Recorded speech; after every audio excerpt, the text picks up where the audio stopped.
flame from his His unyielding determination and extraordinary heroism in the face of ruthless enemy resistance were directly instrumental in neutralizing one of the most fanatically defended Japanese strongpoints encountered by his regiment, and aided vitally in enabling his company to reach his objective.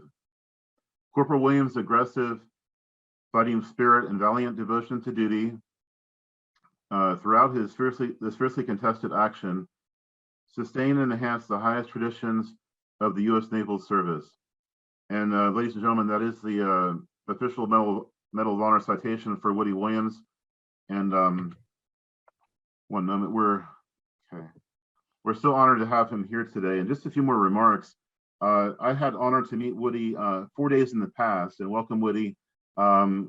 Charlie, our president, and I volunteered among some others in 2017 for the World War II Air Show in Reading, and we spent all 3 days there, and Woody was there, and Charlie mentioned the table that was set up and the thousands of people coming to see Woody and other veterans.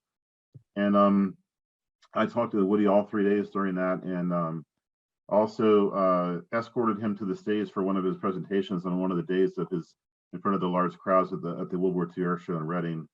And then the next year I saw him on Saturday, Woody, and talked to him there as a guest at the air show.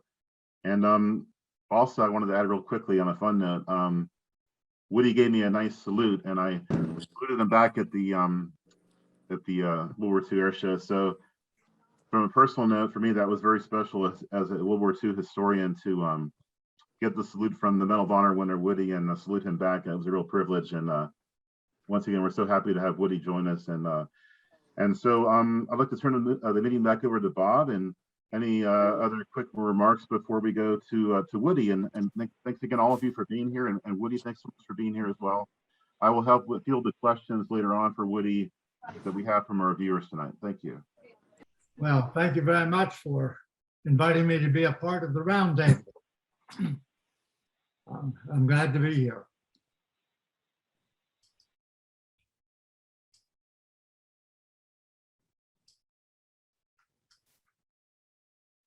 I've been asked many times in my career, why did I join the United States Marine Corps? We lived in a country community, and we had no military bases, or very seldom ever saw a person in uniform.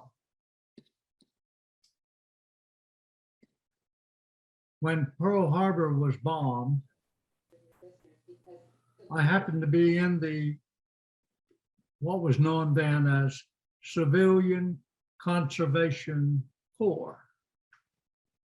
President Roosevelt had started that program in the mid-30s to give young boys an opportunity to perhaps learn a trade and a little bit of money, because there were just no jobs to be had.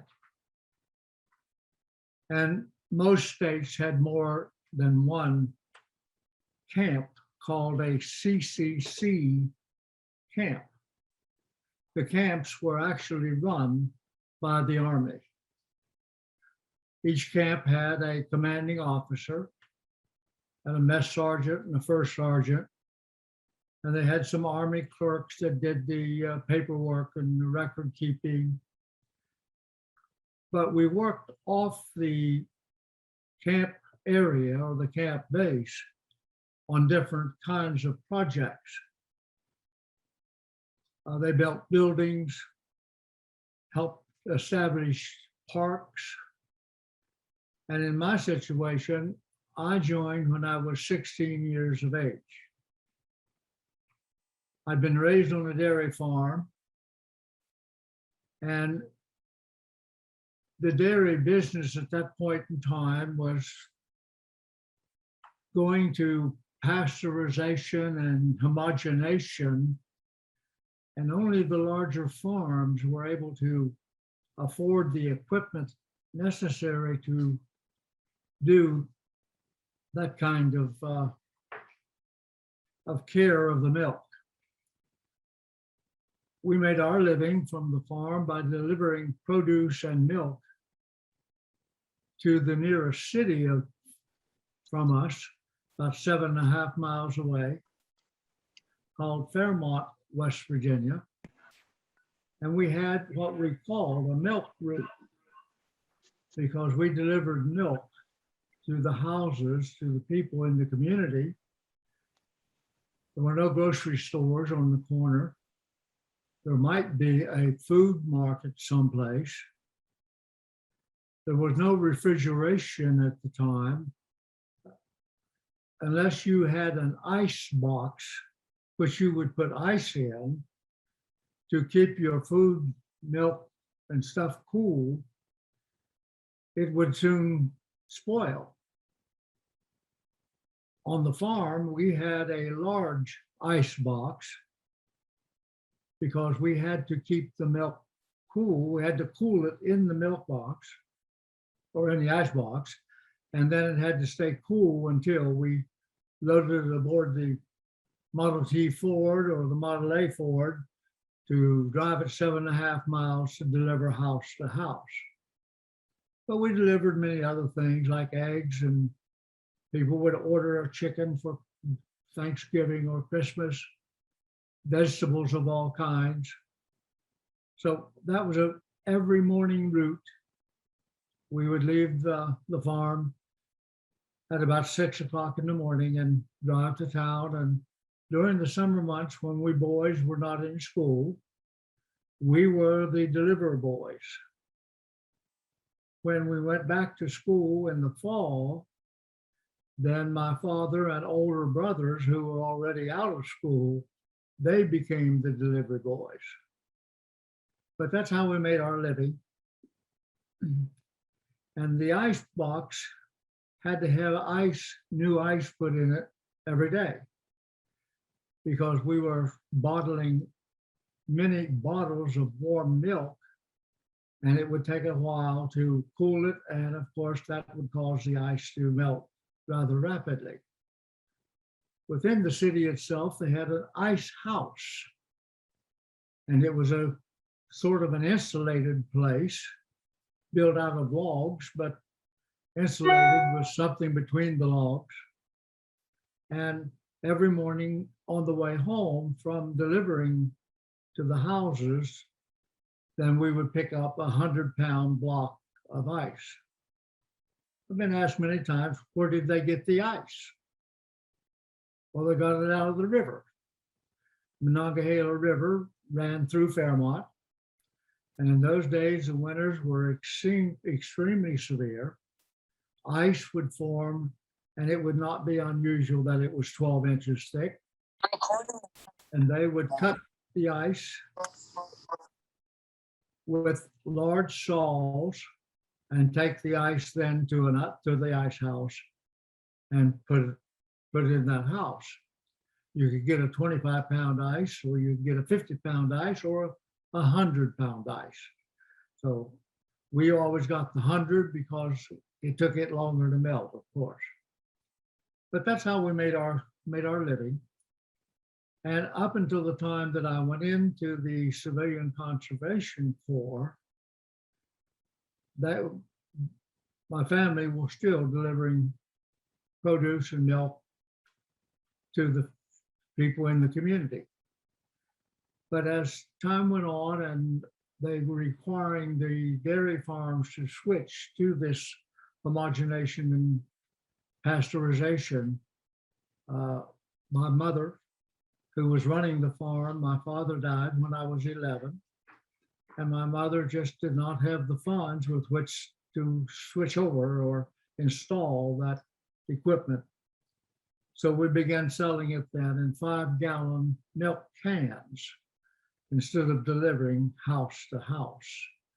So we would milk the cows, cool it, put it in the 5-gallon milk can, set it out by the road, and somebody would come along and pick it up.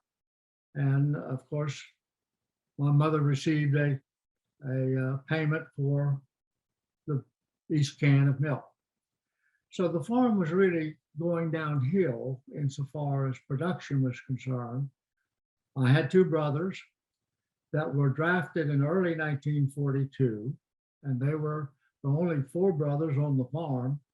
So that cut us short of people, but they were drafted for that 1 year period of service that the government was drafting to train people for a year in preparation that if we had a war.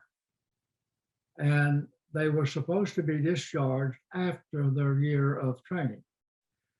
But the war, Pearl Harbor happened, and of course, that particular law was canceled and they retained them on active duty. Both of them were in the Army. One was in Maryland, the other one was in Ohio, where they took their basic trainings back in those days.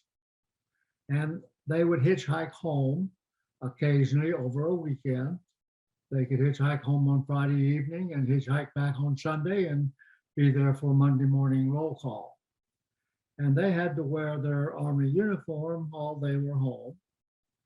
And it was those old woolen, pardon my saying so, but ugly uniform. And we had a couple of fellows in the community, not related, went into the Marine Corps at different times. And each year you would get what was known as a 30-day furlough. So you got home one time a year, and it was for 30 days. During that 30 days, the Marines were required to wear their dress blues all the time they were home. Quite naturally, they'd taken their civilian clothes away from them when they entered the Marine Corps. They probably still had some at home, but they were required to wear their dress blues. And when I compared the dress blues appearance to the Army uniform appearance, I guess that influenced me that I wanted to be a Marine. I didn't know anything about either one of them. But basically, I'm confident that is what convinced me I wanted to be a Marine.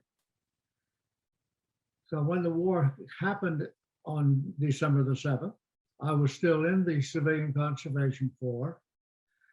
I'd been in there about a year and a half at that point, and we had never heard of Pearl Harbor. We did not know that America was on the verge of war. The morning after Pearl Harbor, they called all of us out into a formation, and we had individuals there from Pennsylvania, West Virginia, Ohio, Virginia, Kentucky, and there were about 265 of us in that camp. And they told us that America was going to war. If you were over 18 years of age, since the Army was running the base, you could actually enlist right then and go into the Army. If you were under 18, then of course you had to have parent consent. I knew my mother would not consent to my entering the military, regardless of the branch of service. So I elected to be discharged from the Civilian Conservation Corps and came home. They put us on a train, sent us back to West Virginia. I still have not reached my 18th birthday, but I still wanted to be in the Marines. I didn't know anything about war. I didn't realize at the time that I would not stay in the United States of America. I thought all of us who were entering were joining to protect our country and our freedom. And it wasn't until I got into boot camp in May 1943 that I learned we are not going to fight the war in America. We're going to fight it in the Pacific for all the Marines and places that we had never heard tell of. So they began training us then for what would be known as jungle warfare. We were in California and they took us out into the Camp Pendleton area where a lot of trees and brush and undergrowth and that sort of thing. and began teaching us how that we would fight in a jungle. We were shipped overseas then, late in the fall, and eventually in December of 1943, I landed on Guadalcanal, which had been taken by the Marines in 1942. So the island was secure. We had built all kinds of structures on the island, had the airfields and all of that. There were still some remnants of the enemy on the island. And every once in a while, we would have to establish a patrol and go out and search them out. But basically, it was a peacetime period. Our initial assignment was to be assigned to an island called Bougainville, where the Marines were still fighting when we got to Guadalcanal. And our replacement was to be with the 3rd Marine Division to replace those who had been wounded and killed at Bougainville. But before they could get us there, the Marines were able to secure the island to the point that it could be occupied by Americans and retained. So we never got to Bougainville. But we continued to train jungle warfare until June of 1944. They put us aboard ship. When we got to sea, they told us that we were going to be a reserve service, a reserve unit to the 2nd Marine Division that was taking Saipan at the time. And we were going to stay aboard ship unless they would be a need for additional Marines. If so, then we'd go ashore. We were never called. We then went back to another island where we resupplied the ship, refurbished it, and then back to sea again. And when we got to sea that time, they told us that we are now headed to Guam and we're going to take Guam back. And that's where we landed, and that was my first campaign. We landed there on July the 7th and finally secured the island on August the 10th. After we secured the island, there was still a lot of enemy offshore in the jungle, but we cleared an area, built a camp, built buildings and erected tents to live in, and we continued to train as if we were still in jungle warfare. Having no idea where our next assignment was going to be, but in early February, they told us that we were going to ship out aboard ship, didn't know where we were going. Once we got aboard ship, we were then informed that we were going to this island called Iwo Jima. They had a board that they brought out as part of their lecture that showed the shape of the island. Quite naturally, we had no intelligence about the island. We had air photos, but they would not show the many miles of tunnel that they had dug out in that volcanic island. And the pillboxes were built in such a way that they would cover them with sand. And unless you could see the front of it, it looked like just part of the territory. They camouflaged them very well. And we were the reserve division. There were about 20,000 of us in each division. The 4th and 5th had already been there a couple of days, one day, when we were notified at midnight on at the end of the first day that we were going ashore the next day. And because they had the Marines pinned to the beach, they had not been able to get enough territory to permit us to have someplace to land. So we rode around in boats all day, then went back and got aboard the ship again that night, off again the next morning. And by that time, they had broken through in the area that we were to land, and we got ashore then on the second day. It was very, very chaotic. We had lost a tremendous number of Marines killed there. Those that had been wounded had been evacuated and put back aboard ships that were sitting out in the ocean. Most of them ended up, who survived, in Hawaii to the Naval Hospital.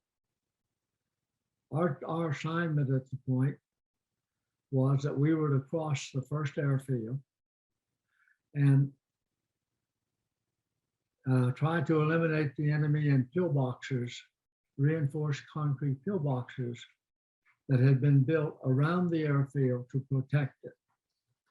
And they had built these pillboxes out of real thick concrete walls with a lot of iron bars in them.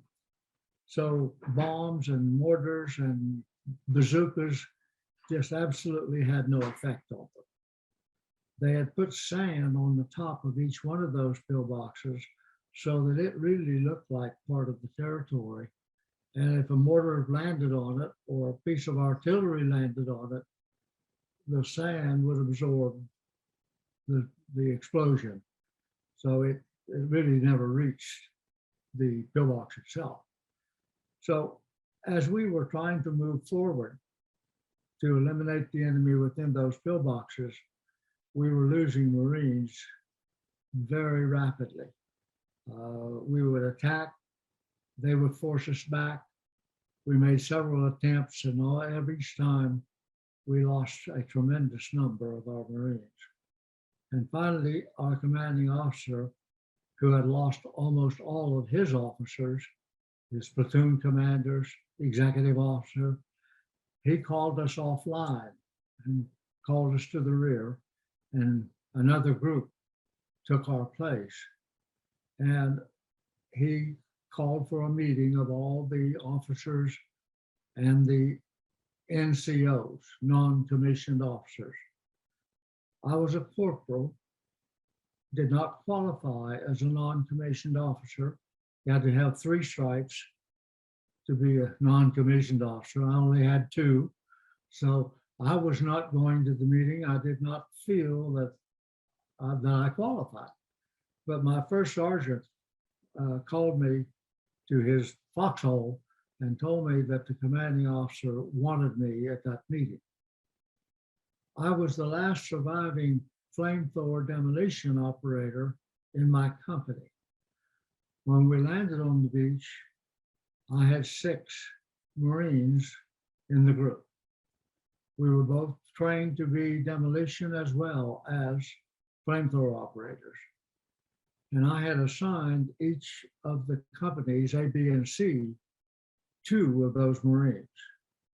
If they needed an explosive or needed a flamethrower, then they would become that type of an operator. Otherwise, they were a rifleman, just like every other Marine. And we had lost those 6. I never knew, still do not, whether they were wounded or killed, but they were non-existent. They were not available for working on the pillboxes.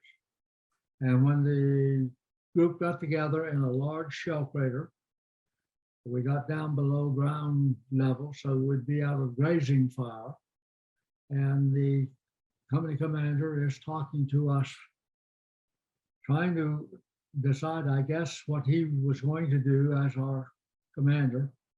And he asked me if I thought I might do something with the flamethrower. I have no idea of my response. Other Marines, later when we got back to the Guam, 1 or 2 of them said that my response was, I'll try. I don't know that I said that. I just knew it was my job. I had been trained by other Marines to do it, and that was my assignment. So he told me to get 4 Marines to give me protection and go to work. I did. I selected two Marines that were in a squad that I was in earlier before we established this spatial demolition flamethrower unit. And the other two Marines, they were just Marines. We had lost all organization. It didn't make any difference what outfit you belonged to. It didn't make any difference who your commanding officer was or your first sergeant. You were a Marine, and when you were told to do something, you did it, period. So I selected these two individuals. I didn't know who they were, what outfit they were with, or anything else. But I assigned them a position that, and with instructions that I'm going to approach the pillboxes, and your job is to shoot at that aperture in the front of the pillbox. That was the only opening we had. That's where they could stay inside, stick their rifles and Nambus and machine guns out that aperture, and they had a whole field of fire. Our fire, our limited area of fire was that about 8-inch slit across the front of the pillbox. So they had all the advantage. And the only way to eliminate them within the pillboxes was either by explosive or flamethrower. So I selected one of the Marines to accompany me and took off to start working on the pillboxes. He never even got to the first pillbox. We had gathered in a little shell crater where I was giving him some instructions of what he was to do. And I basically told him, stay on the ground, crawl, don't stand up, and follow me. Well, he crawled out of the hole, and for whatever reason, whether it was fear or whatever, when he came out of the hole, instead of lying on the ground as I had instructed him, he was bent over, walking or standing on his feet, bent over as low as he could get. But a bullet hit him in the helmet on the left side, just above the left eye, penetrated the helmet, but did not penetrate the fiberglass liner inside, but it took him back in that hole that he had just come out of. And he was stunned, of course, and he was finished. He just wasn't able to continue to function. But I went ahead. That was my job. That's what I've been trained to do, and that was my assignment. So I continued to work. The words in that citation that were read, I had never heard those words. No one had come to me and said, what did you do? Or how did you do it? All of that writing in that citation are words of my commanding officer and my fellow Marines. No one ever told me anything about the Medal of Honor. I had never heard of it. I had no idea that it even existed.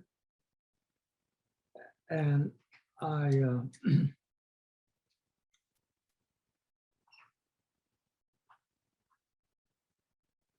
am so thankful that they were willing to testify as to what happened that day.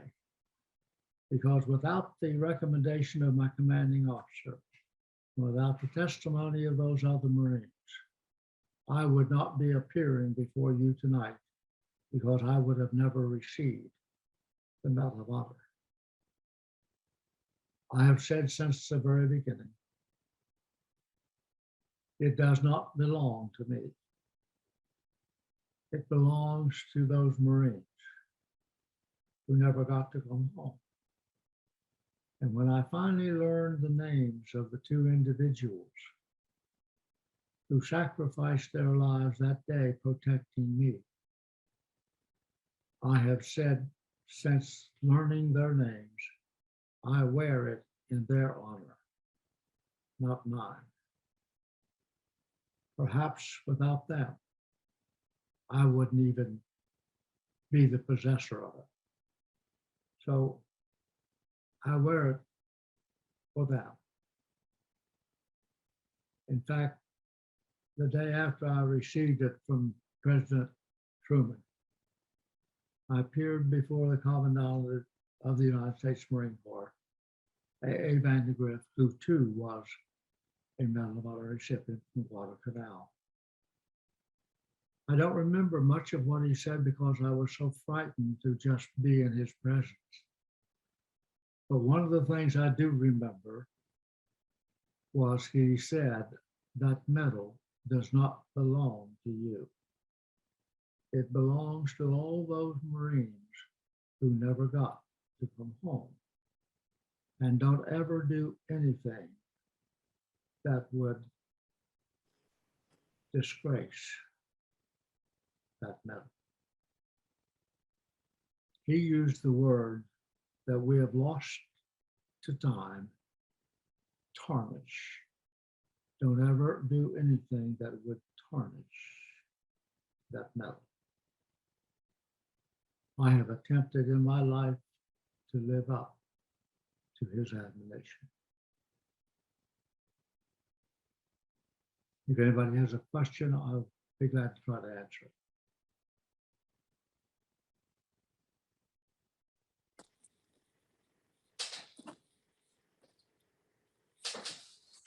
Hi, Woody. Yes, sir. Kirk Gibson here. We were at in Reading together. Remember that when the guys were jumping, and we talked a lot about jumping and having a good time. It's just great to see you, sir. I'm so happy you're with us. Thank you very much. Appreciate that. All right. Hi, everyone. This is Chris Huffman again for the historian for the Roundtable and secretary and speaker coordinator. I'm also here tonight to field questions from our audience. Thank you, Kirk, also for your words. Nice to see you as well. So we have a question from another board member here, Cliff, and he asked, how heavy were the flamethrowers, Woody, that you used during World War II? How heavy were those flamethrowers? I didn't get, I'm sure I didn't get the question about the flamethrower. I got the flamethrower, but I didn't understand the question. How heavy were they when you used them, Woody? Were they really heavy to strap on and use them? And Sure. Yeah. Okay. Well, they weighed 70 pounds when they were serviced with 4.5 gallons of fuel. And the time frame on them, if you opened it up, we had a 1700 PSI air tank between the fuel tanks that forced the fuel out of the tanks. And if you opened it up, just held the trigger open, it would last for 72 seconds. But we were trained, and we had to train ourselves, because when we got the flamethrower on Guadalcanal, none of us had ever seen it. We really didn't know what it was. There were no instructions with it as to how you use it in combat. There was a book with it that told us all the parts and how to take it apart and put it together, and some precautions, but how you used it in combat, we had to teach ourselves. And at first we were firing it sort of like a rifle, waist to head high. And with the gasoline, 82 octane gasoline and the diesel fuel that we were using as a mixture, the gasoline gave the flame, the diesel fuel gave it the body to carry it. We could get 15, 20 yards out of it if you had no wind resistance at all. So we finally learned to fire it on the ground, 15, 20 yards in front of us in 3 and 4 second bursts, and it would form into a huge ball of flame. And with the forced air behind it, it would roll like a great big ball. And you could roll it into the face of a cave, or you could roll it into a pillbox, and it would go through that aperture, because the whole flame would hit the face of the pillbox, and some of that would go inside. So that's how we finally learned how to use it. Thank you. And Woody, and could you tell us about some of your other experiences of when you took out some of those pillboxes? And especially, I remember you talking before about those Japanese infantrymen that charged you with their bayonets fixed. If you could talk about confronting those attacking Japanese with bayonets and how you took out some of those pillboxes for the audience. Well, one of the early pillboxes, and I don't know whether it was the first or the second, but it was a huge pillbox, and there were various sizes. They built smalls and mediums and large pillboxes, and this was a large pillbox. And as I was trying to crawl toward the pillbox, close enough to get the flame through that aperture in the front of the pillbox, they were shooting at me with a Nambu. And he could only lower the barrel of his Nambu so far because it was laying on a shelf, if you will, where they cut out the concrete, and it was ricocheting off my flamethrower. Fortunately, it ricocheted up instead of down, and for whatever reason, I continued to crawl forward. Probably today I would have backed up, but at that time I continued to crawl forward, and I got under the area where he could hit me with the Nambu, and I saw this little curl of smoke coming out of the top of the pillbox, and I figured I had to have an opening up there. In fact, they lived in there. They cooked their meals in there. They lived in there, and I went around to the side, and on the back side, they piled the sand up on the roof, and it was kind of a sloping roof with a sloping sand. And I crawled up on top, and there was an opening up there of a pipe, which was a vent pipe. And I just stuck my flamethrower nozzle down that and let it go. And of course, they didn't survive. That I remember very distinctly. Some of the others I have absolutely no memory of. Why? I have no answer to that. But one of them, when I was trying to get close enough to get flame in the pillbox, whether they ran out of ammunition or whether they just decided they could get me, I have no idea. But all of a sudden, they came out of the backside of the pillbox. They had an opening on the backside of each one of them. They came out of the backside, came charging around, and they had their rifles in their hands with bayonets on them. Everybody, even we went around with bayonets on our rifles. And they came charging toward me with the intent, I'm sure, of annihilating me. And I still had some fluid in my flamethrower, and I hadn't used it all. So I gave them a big burst of flame. And of course, that took care of that. That I remember very distinctly. Some of the things that I have no memory of have bothered me ever since those days. One of those memories that I do not have is, how did I get the other 5 flamethrowers? The witnesses said, I had no idea, but the witnesses said that I used 6 flamethrowers in that 4-hour period of time. I don't know how I got the additional flamethrowers. I know that before we left Guam, we had serviced about 40 flamethrowers. They were ready to go. All you had to do was pick them up, strap them on your back, and take off, because they were prepared before we left Guam. And so it wasn't any problem of preparation. The problem was getting a new one. Once it emptied, we just peel out of it. It had quick releases, and we just unhook those and peel out of it and leave it lay on the ground. It's done. You know, you can't use it anymore. You don't have any flame, or we don't have any fluid, or you don't have any air left, one or the other.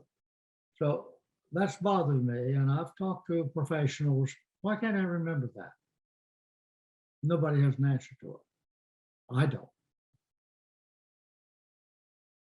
Well, Woody, thank you so much. I know our audience appreciated that more detail about your combat experiences. I know as a historian, me and many others in our roundtable love to read about the history, and you're a big part of World War II history, and we love to hear about the combat and the everyday life experiences and the things that even, your training and things that you did. And the World War II years are so fascinating to me and our viewers. We had a few questions also about what you did after World War II and after VJ Day and after Iwo Jima as well. Could you tell us what you did after the war and after Iwo Jima? Yes. I was a farm boy. That's all I knew, other than what the Marine Corps had trained me to do as a rifleman and demolition and flamethrower operator.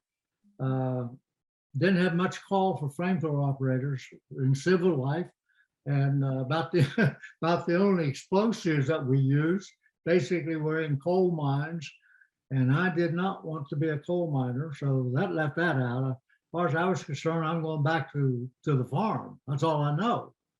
And I got this call from a guy who said he was with the Veterans Administration. I'd never heard tell of it. I didn't know what it was, didn't even know it existed. And he said that the Veterans Administration was hiring recipients of the Medal of Honor, and was I interested in the job? And I said, well, what would I be doing? Well, he said, you'd be in an office, you'd be interviewing people and that sort of work. And I'm a farm boy. And I said, no. I'm not interested in that at all. I don't want to be pinned up in an office. So I hung up on him. And a couple of weeks later, I get another call from another guy, different individual, and he was going through the same spiel. The Veterans Administration is hiring Medal of Honor recipients, and you'd be working in West Virginia. And he continued to talk, and of course, I asked him the same thing. What would I be doing? He told me, and he said, it pays pretty good. And I said, well, what's it pay? He said, $2,980 a year. I had never heard tell of so much money. I didn't know there was that much money in the world. So I said, are you telling me the truth? You really serious? That's what it pays? Yeah, that's what it pays a year. I said, I'll take it. I don't care what I'm going to be doing. I'll take it. So I was hired, and they called us into the one office, one Veterans Administration hospital that we had in West Virginia at that time. That was the only VA place we had. It was 230 miles from my home. I had never been to that city, and he had no idea where Huntington, West Virginia was, or really how to even get there. And but they told me a date to report, and that I would be in training for 3 months. I went. I had just married, so me and my bride went to Huntington. And I was in training for the 3 months, and she finally got a job working with the Veterans Administration, handling claims work.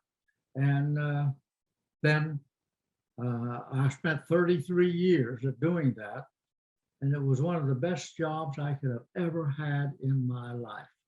I couldn't have found something that gave me more satisfaction and made me want to get back to work the next morning. I ran an office, ran several, but in my first office, I instructed my secretary. I had one girl as a secretary, and I told her that every person who came in there, if they had lost a loved one in the armed forces of our country, I specifically want to talk with them. I just, for some reason, felt that I could relate to them better than somebody that had never been in combat. And so I made that my goal. And to be able to assist those families to gather or to claim the benefits that they were entitled to, because when the telegram came to tell them they lost their loved one, that was a separation point between the military and that family. There were no connections between the two. The military never contacted them again. They had to refer to the Veterans Administration for whatever benefits they were entitled to, the insurance, death compensation, those kinds of things. So it was such a satisfying position to have, to be able to help somebody that didn't even know such a thing existed and have a life, even though they'd lost a loved one, have a life that they would have never experienced any other way. Thank you, Woody. And we also have a question as well for you. A viewer, one of our viewers is asking, how have you been treated as a Medal of Honor recipient? Have you been treated well? I hope you have been treated well. You definitely deserve to be treated well. They're asking, especially after 1969, how you were treated, and maybe during the Vietnam War and the Korean War and post-World War II period. I don't know of any way I could have been treated with more respect, more honor, and more tribute. There is no way. My state of West Virginia has been so very good to me. And people in various communities around this country have just been overwhelming in their goodness and their respect and their real honor, that they would honor me to be in their presence. And when I got involved with the Gold Star Family Memorial Monuments, we had in our country for years and years, starting in World War I, we recognized Gold Star mothers in many, many cities. Some of them even erected some form of a memorial or tribute to them. But many cities didn't know anything about Gold Star mothers or Gold Star families or any of that. And no one had ever mentioned to me in all of my association with veterans organizations, Gold Star dad, or Gold Star brother or sister or grandma or grandpa. No one had ever said anything about a relative other than the Gold Star mother. And of course, we all know that they were closer to their mother nine out of 10 times than they were anybody else. I was. So when we were able to put in the very first Gold Star Family Memorial Monument in our little state of West Virginia on October the 2nd, 2013, we did it in honor of the families of the over 11,000 names we have on a memorial on our Capitol grounds of individuals who'd sacrificed their lives in the armed forces. We did that for them, thinking we're done. We have done what we should have done a long time ago, but we're finished. But it didn't work because the son of a father who sacrificed his life in Vietnam, living in Valley Forge, Pennsylvania, saw on the internet what we had done on that day in October. And he said to himself and to others, we must have one of those memorials in Valley Forge. He formed a committee without soliciting funds and got it done. And then it continued to grow, continued to go from community to community throughout this country. Today, there are monuments in all 50 states and Hawaii, and there are 77 more right now on the books being planned, locating a place to put it, funds to do it, and it will continue to grow. We're going to Guam in March. We're going to dedicate one in Guam because that's our territory.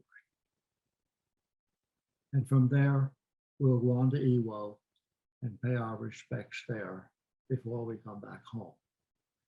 But it is something that I believe was intended to happen, not because of me, not because of anything that I've done, but because they deserve an honor and a tribute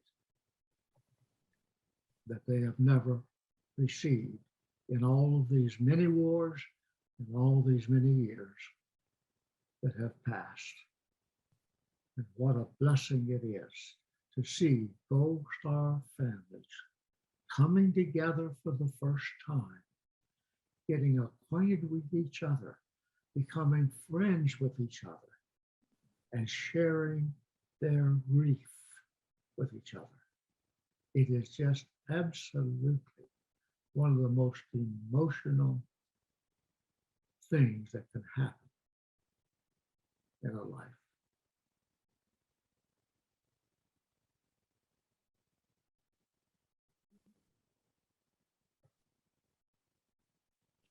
Thank you, Woody, for talking about your foundation. Bob, our moderator, put up a link for people to go to view your Woody Williams Foundation and about your Gold Star families monuments. And it shows a photo of your monuments as well. Right. And it's a great thing you're doing because, like you said, this family supported you guys during the war. They really helped to, support you in every way. The home front sent the ammo, all the letters from home that went back and forth from the soldiers to the civilians, and it was just kind of a mutually beneficial thing. The home front and the front lines.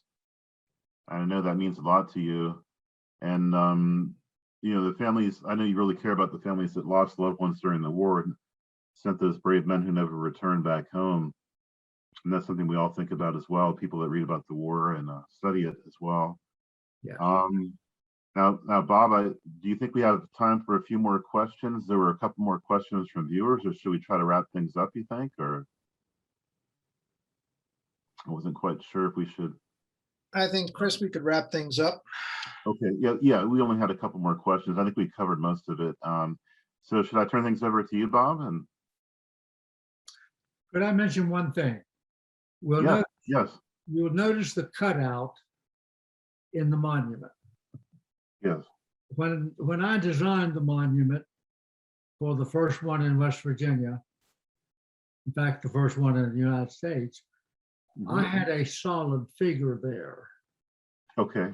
Know that you could cut out granite like that. I have no experience with it. But as the architect and I were working with how tall to be, how to be shaped and all those things, he was the fellow who said, we need to cut that out because that person is missing. They never got to come home. And I didn't know we could do that. And so I said, well, it wouldn't ruin it. And he said, oh, no, it wouldn't affect it. But really, that is the keynote. That is the key vision of that whole monument, because it represents every individual who sacrificed their life in the armed forces of our country. They're all the same shape, but on the other side, as from what we're looking at, there's one panel on there that has hometown. And that particular panel has visions on it, implants in it, in the marble or in the granite, of that particular community where that monument is located. So that part is all different. It represents that particular community where that monument exists. All the others, the family, the next one is family, and the family images are all different in every situation. And then the final panel, sacrifice, they're all different. They represent that community. And it is the committee that puts this together, gets it accomplished, that makes that selection of what goes on that particular or those particular panels. Well, I wanted to thank you, Woody, for your inspiration to people and future generations. And we have the link up if people want to support your foundation, which I hope they will. And I believe our roundtable is going to make a contribution towards your organization as well. Also, I wanted to salute you again, Woody, for your service. Thank you for your service and your bravery during World War II. It means a lot to the country and to us as viewers. And I guess I should turn things over to Bob and Charlie now for any concluding statements that they'd like to make tonight. Thank you, sir. You're welcome. Thank you, Woody. Thank you, Chris. Thank you. You're welcome. Yes. Okay, Woody, when I first saw the monuments, I was very, very impressed. I think the cutout is a stroke of genius. It's just so impactful the way it looks. Yes. And I'm not sure what the next steps are if we wanted to start something like that in this area, but I will be in contact with the foundation and see what we need to do. Very good. I'm very inspired. Thank you, sir. And thank you for your presentation. As Chris said, the roundtable, I'm also the treasurer of the roundtable, so I will be cutting a check to the foundation within the next couple of days, and that'll be on its way to you in the foundation. Appreciate that. We don't pay our speakers, that's our policy, but we would be more than honored and thrilled to make a donation to the Woody Williams Foundation. Nor do I charge. Well, good, but we do have a token of our appreciation. I don't know if you can see that. Let me stop sharing here. Can you see the cup Yes, there? I can. Thank you. Yeah. Well, now it comes and goes, but I know, I'm trying to, there it is. yes. We will be sending to you one of our highly valued, often duplicated, but never, often imitated, but never duplicated mugs. It's good for drinking coffee or whatever else you would care to imbibe. It will be on its way to you. You'll be one of the select few recipients of that in the next couple of days. We'll make use of that. I'm a coffee drinker. All right, I am too. I don't know how I'd make out without it. So once again, thank you. It's been an honor having you join us. Thank you, sir. Salute you. And finally,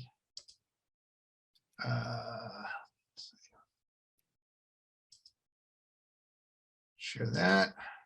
A hero in many ways. Okay. Thank you. Our next meeting is Thursday, October 7th at 7 o'clock. And our speaker, as Chris said earlier, will be Neil Bascom. Neil has written several books on various topics about World War II.